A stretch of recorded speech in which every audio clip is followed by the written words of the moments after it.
Hallelujah. Thank you Jesus. మహాపరిశుద్ధుడా, నీ పాదములకి స్తోత్రములు. దేవా, నీ పాదములకి వందనాలు. మీ కృపలో నాయనా మమ్మల్ని, మా కుటుంబాలని, మా ప్రియులైన వారందరినీ, మా సంఘాలను సజీవులుగా జ్ఞాపకం చేసుకున్న మీ ఉచితమైన కృపను బట్టి మిమ్మల్ని స్తుతిస్తా ఉంటున్నాను. యేసయ్యా, నీ పాదములకి స్తోత్రములు. ప్రభువా, నీ పాదములకి వందనాలు. ప్రతిరోజు నాయనా నీ వాక్యం చేత ప్రభువా మమ్మల్ని పురికొల్పుతూ విశ్వాసములో ఇంకా వేరు పారి స్థిరపడడానికి మీరు అందిస్తున్న ప్రతి లేఖనాలను బట్టి మిమ్మల్ని స్తుతిస్తూ మీ వాక్యంలో ఇంకా మేము ఎదిగి వర్ధిల్లడానికి ప్రభువా మీరు మాకు అనుగ్రహించిన ప్రభువా ఈ సమయాన్ని బట్టి సహవాసాన్ని బట్టి సత్యమును బట్టి ప్రభువా నిన్ను స్తుతిస్తూ ఈరోజు మీరు మాకు సహాయం చేస్తూ రండి. వాక్యాన్ని అర్థం చేసుకోవడంలో మాకు సహాయం చేయండి. సత్యములో ప్రతిష్ఠ చేయబడ్డానికి సహాయం చేస్తూ రండి. పరిశుద్ధాత్మదేవ, నీకే ఈ సెషన్ మొత్తాన్ని అప్పగిస్తూ నా ప్రభు నా రక్షకుడు మీ ప్రియ కుమారుడైన యేసుక్రీస్తు వారి పరిశుద్ధ నామములో ఈ ప్రార్థన అడిగి వేడుకుంటూ నేను అడిగిన ప్రతి మనవిని మీ నామములో నేను పొందుకొని ఉన్నానని నమ్ముచున్నాను తండ్రి. Amen. Amen. Praise the lord. Thank you Jesus. Hallelujah. ఈరోజు మనము ఒక గొప్ప సత్యాన్ని అర్థం చేసుకునే ప్రయత్నంలో ముందుకెళ్దాము. 2 కేటగిరీస్ ఆఫ్ పీపుల్ గురించి మనం మాట్లాడుకుంటున్నామండి. ఒకటి యేసుక్రీస్తు ప్రభువుని నమ్మేవారు, యేసుక్రీస్తు ప్రభువుని నమ్మనివారు. ఓకే.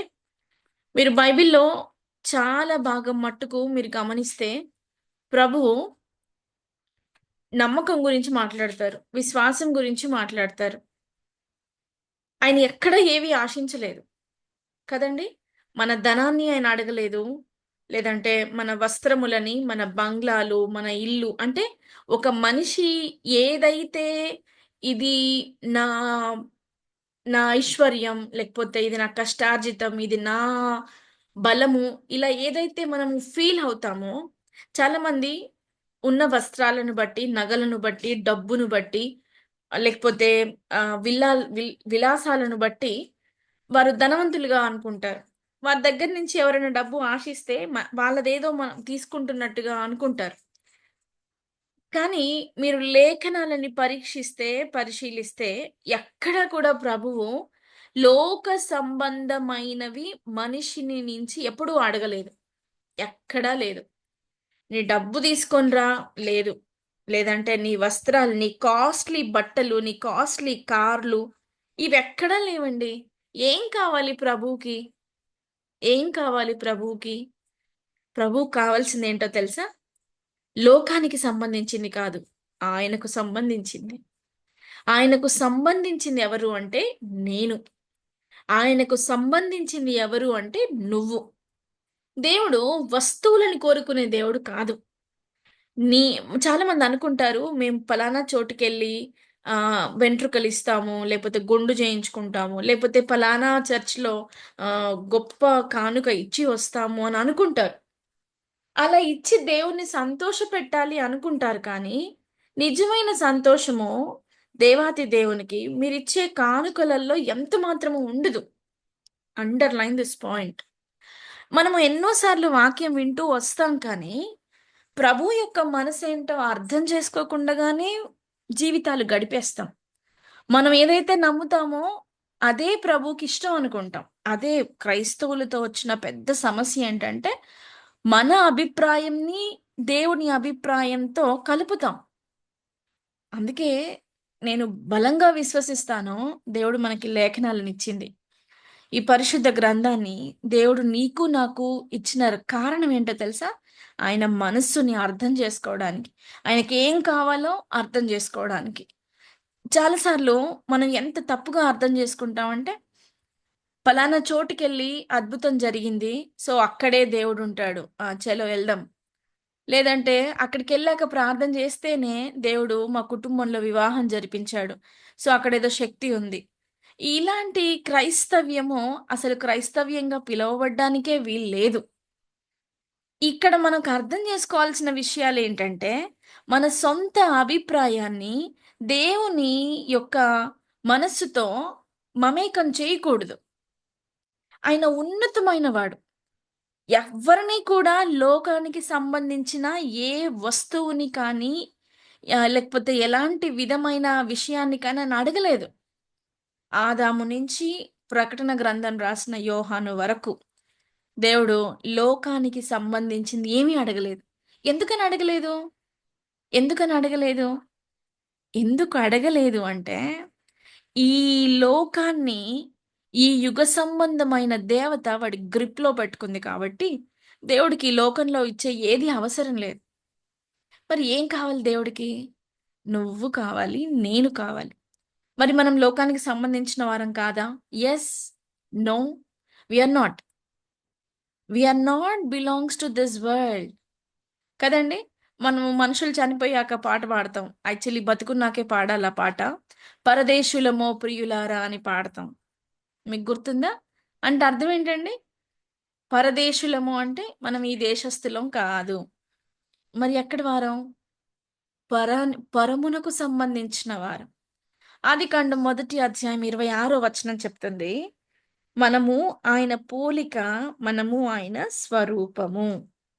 కాబట్టి మనం ప్రభువుకి ఇవ్వగలిగింది ఏంటి అంటే, నన్ను నేనే ప్రభువుకిచ్చుకోవాలి. నన్ను నేనే. నా అహం తగ్గించబడాలి. నా ప్రాస్పెక్టివ్ తగ్గించబడాలి. ఆయన నాలో బ్రతకాలి. ఇది క్రైస్తవుడు చేయాల్సిన పని. మనము ప్రదేశాలకో, లేకపోతే సంఘాలకో, లేకపోతే మనుషులకో, లేకపోతే పలానా వాటికో బందీలైపోయిన వాళ్ళం కాదు. మనల్ని క్రీస్తు అన్ని విషయాల్లో నుంచి విడిపించాడు. అన్ని విషయాల్లో నుంచి స్వాతంత్రులుగా చేశాడు. పాపముకి మన మీద అధికారం లేదు. ఆయన శిలువ రక్తం చేత మనల్ని విడిపించాడు. శాపమునకి మన మీద అధికారం లేదు. ఆయన మన కొరకు శిలువలో శాపగ్రస్తుడయ్యాడు. రోగమునకి మన మీద అధికారము లేదు. ఆయన పొందిన దెబ్బల చేత మనకు స్వస్థతని ఇచ్చినాడు. ఎక్కడా కూడా ఏది కూడా మనని శాసించడానికి లేదు. అయినా మనం పట్టబడుతూనే ఉన్నాం. అయినా మనం బందీలోనే బ్రతుకుతున్నాం. ఎంతమంది ఇంకా అదే వ్యసనాల్లో కూరుకుపోతారు. అదే అవిశ్వాసంలో మగ్గిపోతారు. అదే ప్రాబ్లమ్‌లో చిక్కుకుంటారు. మోస్ట్ ఆఫ్ ద క్రిస్టియన్స్ కదండీ! మరి ఎలా బయటికొస్తారు? When you give your attention, your focus, your everything to Jesus. నా ఇష్టం పక్కన పెట్టి చాలా సార్లు అంటాం. ఈ పదం ఎంత ఇష్టమో చాలా మందికి. ఇది నా ఇష్టం. నా ఇష్టం ఉన్నట్టుగా నేను చేస్తాను అని మాట్లాడతాం. You are not belongs to yourself కదండీ! మీకో చిన్న ఉదాహరణ చెప్తాను. మీరు ఒక బండి కొనుక్కున్నారనుకోండి. ఒక టూ వీలర్, ఒక మోటార్ సైకిల్, ఒక బండి కొనుక్కున్నారు. చాలా ఖరీదు పెట్టి కొంటారు. ఓ 50,000 1,00,000 కొంత రుసుము చెల్లించి కొంటారు.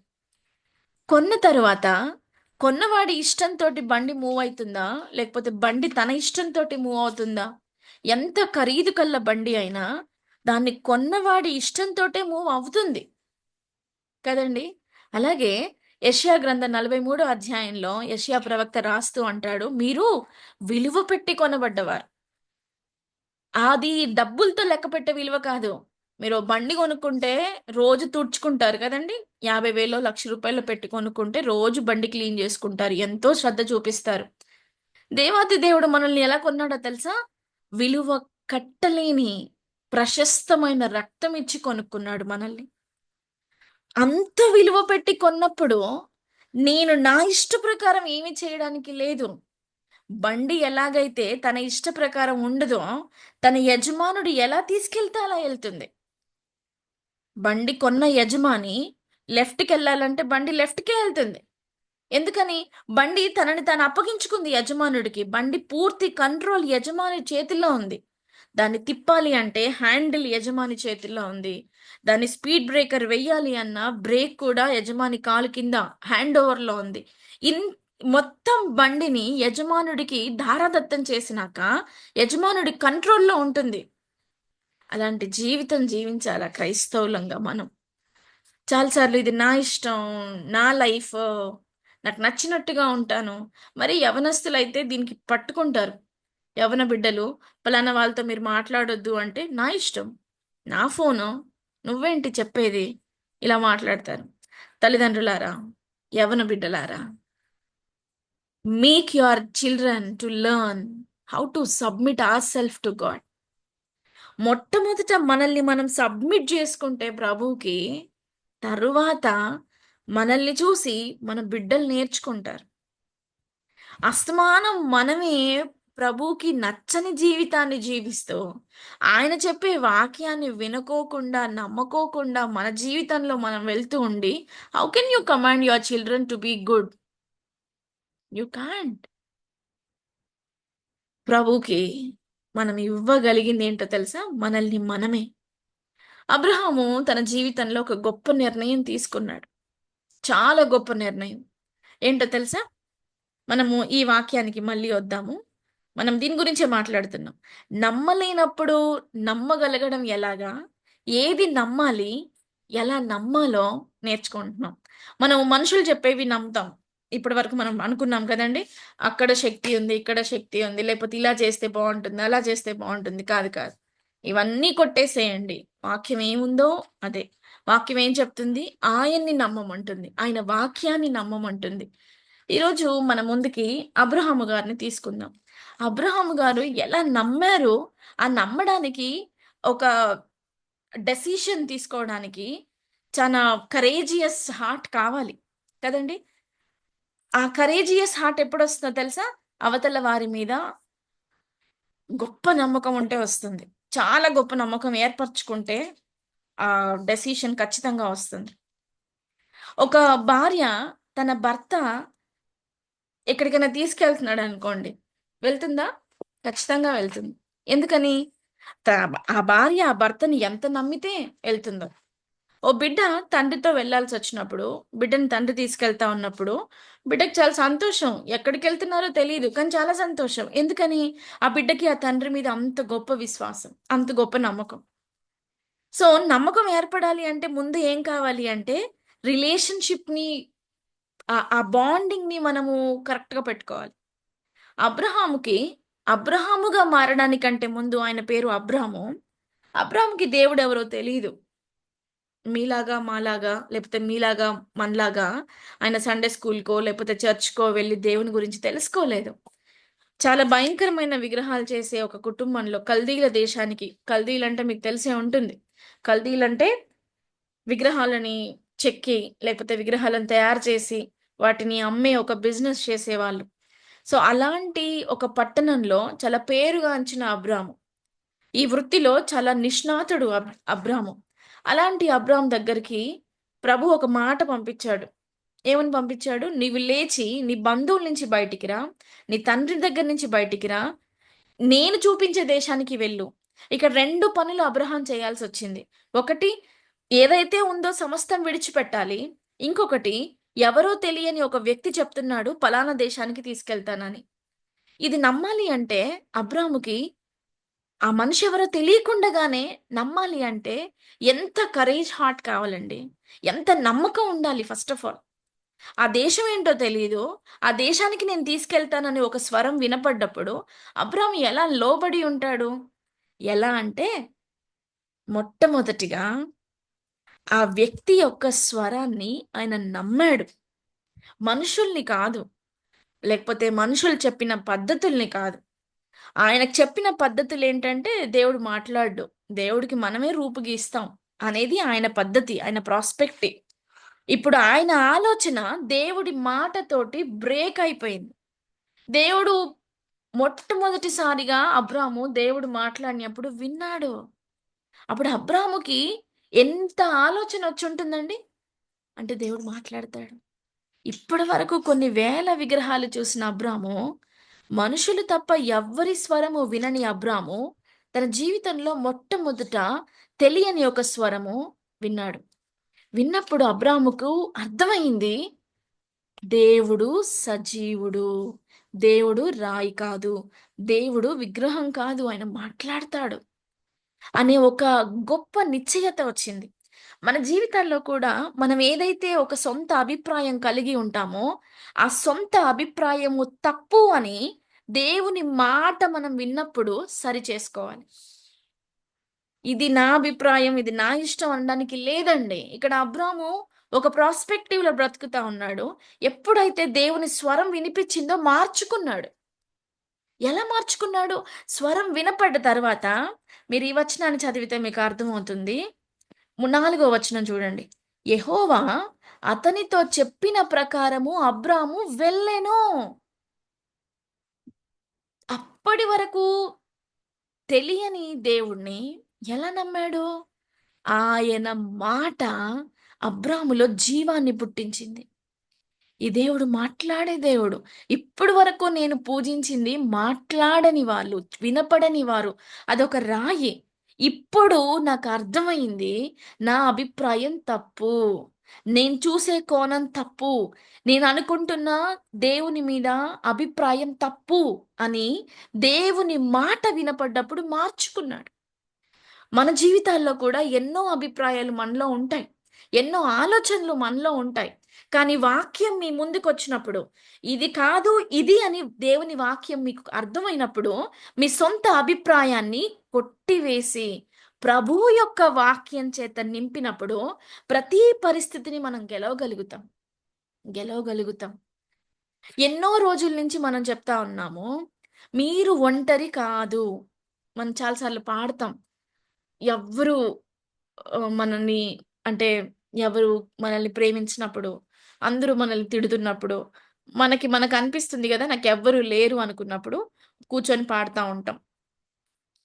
ఇంటి మీద ఉన్న ఒంటరి పిచ్చుకను నేను అని పాడతాం. మీరు ఎప్పుడైతే ఈ పాట పాడుతా ఉంటారో, ఈ పాటంతా మీకేం గుర్తు చేస్తుంది? మీకెవ్వరూ లేరు. మీరు ఒంటరిగా ఉన్నారు. మీరు భారంగా బ్రతుకుతున్నారు ఇంట్లో అనే విషయాన్ని మీ మీ హార్ట్ అంతా మీరు నింపుకొని చాలా దుఃఖంతో ఏడుస్తారు. కదండీ! ఇంకా లేదు అంటే, మీకు తల్లిదండ్రి గూడా లేకపోతే మీకు ఇంకేదైనా డిస్ప్యూట్స్ ఉంటాయి. ఇంకేదైనా ప్రాబ్లమ్స్ ఉంటాయి. ఇంకా పాడతారు. ఇంకా ఏమని పాడతాము? నేను అనాథగా ఉన్నాను రావా యేసయ్య. నాకెవ్వరూ లేరు నాతో ఉండవా యేసయ్య అని పాడతాం. ఇది మీ సొంత అభిప్రాయం. అంటే చుట్టూ జరుగుతున్న పరిస్థితులను బట్టి మీకు మీరు ఏర్పాటు చేసుకున్నారు ఒక అభిప్రాయాన్ని. దేవుని వాక్యం చెప్తుంది. నిన్ను విడిచిపెట్టలేదయ్యా నేను. నిన్ను ఎడబాయలేదు నేను. హెబ్రీయులకు రాసిన పత్రిక 13, 6 వచనంలో చాలా ఖచ్చితంగా చదువుతాం మనం ఈ మాట. నిన్ను విడువను. నిన్ను ఏమాత్రము ఎడబాయను. మనుషుల మాటల్లో ఈ వాగ్దానం మర్చిపోతాం. మనుషులు ఏర్పాటు చేసిన ఒంటరితనంలో దేవుని మాట పక్కన పెట్టేస్తాం. మన అభిప్రాయాల లోకంలోనే బ్రతుకుతాం. ఇంకా మనల్ని మనము దిగజార్చుకుంటాం. అబ్రహాము నేర్చుకున్నాడు. ఎప్పుడైతే దేవుని మాట గుర్తొచ్చిందో, అప్పటి వరకు ఆయన ఏర్పాటు చేసుకున్న అభిప్రాయాలన్నీ కొట్టేసుకున్నాడు. నువ్వు చేస్తావా ఆ పని? నీ తల్లి నిన్ను విడిచిపెట్టినా, నీ తండ్రి నీకు లేకపోయినా, నీ భర్త నిన్ను దూషించినా, నీ బిడ్డలు నిన్ను పోషించకపోయినా, ఈ లోకమంతా నిన్ను వెలివేసినా, దేవుడు చెప్తున్నాడు, అమ్మా నిన్ను విడువను నేను. నిన్ను ఎడబాయను నేను. నీకెవ్వరూ లేకపోవచ్చు. But I'm with you. ఎప్పటి వరకు ఉంటావు ప్రభువా? ఫరెవర్. ఫరెవర్. నువ్వు మట్టిలో కలిసిపోయిన తరువాత కూడా నీకుండే ఒకే ఒక్క తోడు నేను ప్రకటిస్తున్నా. నువ్వు విశ్వసిస్తున్నా దేవాతి దేవుడు. మార్చుకుంటావా నీ అభిప్రాయాన్ని? మార్చుకుంటావా నీ అభిప్రాయాన్ని? నీ అభిప్రాయాలు దేవుని నుంచి నీకేది ఇవ్వదండి. Because you are not believing. మనమేం బిలీవ్ జేస్తున్నాం? మనలకి వాళ్ళు లేరు, వీళ్ళు లేరు అని బిలీవ్ జేస్తున్నాం. కానీ వెన్ యూ స్టార్ట్ ఫోకసింగ్ అందుకే ఇందాక మనం చూపిచ్చాం ఒక వర్స్‌ని మార్కు సువార్త 11 అధ్యాయంలో, 9 అధ్యాయంలో. నమ్ముట నీ వలనైతే నీ దగ్గర నుంచి ఒక ఎఫర్ట్ ఉండాలి. మనం ఇందాక అనుకున్నాం గదా! దేవుడికి నువ్వు గుడికి పోవడము, నువ్వు ఉపవాసం చెయ్యడము, నువ్వు కొబ్బరికాయ కొట్టడము, నువ్వేదో చెయ్యడము కాదండి. నిన్ను నువ్వే సబ్మిట్ చేసుకో. ఎలా సబ్మిట్ చేయాలి నన్ను నేను? ఏం చెయ్యాలి? నమ్ము ఆయన వాక్యాన్ని. నమ్ము. నమ్మడం అంటే అది చాలా పెద్ద విషయం అండి. మనం అనుకుంటాం. నమ్ముతున్నాం ప్రభా! Yes, I'm believing. No no no, it's not a word that you are believing. అప్పటి నుంచి నమ్మండి నమ్మండి అంటే మీ నోటితో ఆమె నమ్ముతున్నాం అంటే సరిపోదండి. నమ్మడం అంటే అర్థం ఏంటంటే, నేను దేన్నైతే నమ్ముతున్నానో అది నేను చేసే పనుల్లో కనిపించాలి. మీకొక ఎగ్జాంపుల్ చెప్తున్నాను నేను. నేను మీకు ఫోను చేశాను. రేపు నేను మీ ఇంటికొస్తున్నాను అని చెప్పాను. మీరు నా మాట నమ్మితే మీరేం చేస్తారు? నేను వస్తున్నాను అనే విషయాన్ని గుర్తుపెట్టుకొని, నా కోసము ఎదురు చూడ్డము, వంట చేయడము చేస్తారు.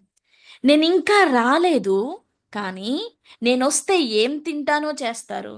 నేనొస్తే ఎక్కడ కూర్చోవాలి, ఆ రూమ్ సర్దడం ఇలాంటివి చేస్తారు. అంటే మనిషి మాటని పట్టుకొని, మనిషికి నచ్చినట్టుగా అంటే మీ క్రియల్లో తేడా చూపిస్తారు. నా మాట మీకు అర్థమైందా? ఇక్కడ కూడా నమ్మడం అని ప్రభువు ఎందుకు చెప్తున్నాడంటే, మీ క్రియలు మారాల. మీ మీ ఆలోచన విధానం మారాల. మన ఆలోచనల్లో మనం ఒంటరి అనుకుంటాం. మీ పిల్లలందరూ మిమ్మల్ని ఒకరోజొస్తుంది కదండీ! ఒకరోజొస్తుంది. మీ కన్న పిల్లలకి వివాహాలు చేస్తారు. అందరూ ఎవరి దారికి వారు వెళ్ళిపోతారు. మీరుంటారు. ఎవ్వరు లేరు మీకు. మీరే ఉన్నారు. మీకొచ్చే మొట్టమొదటి ఆలోచన ఏంటండి? ఎవరి దారి ఆళ్ళెళ్ళిపోయారు. నేనొక్కదాన్నే ఉన్నాను. కానీ వాక్యం ఏం చెప్తుంది? నువ్వు ఒంటరి కాదు. నువ్వు చీకట్లో ఉన్నా నీతో ప్రభువున్నాడు. నువ్వు ఎడారిలో ఉన్నా నీతో ప్రభువున్నాడు.